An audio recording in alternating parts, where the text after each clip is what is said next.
የጌዮን መከረኝ የሐሰትን ምክር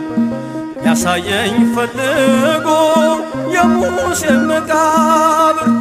አይጠቅመኝምና ሰወረው ሚካኤል አፍሮ ተመልሷል ተዋርዶ ሳጥናኤል አይጠቅመኝምና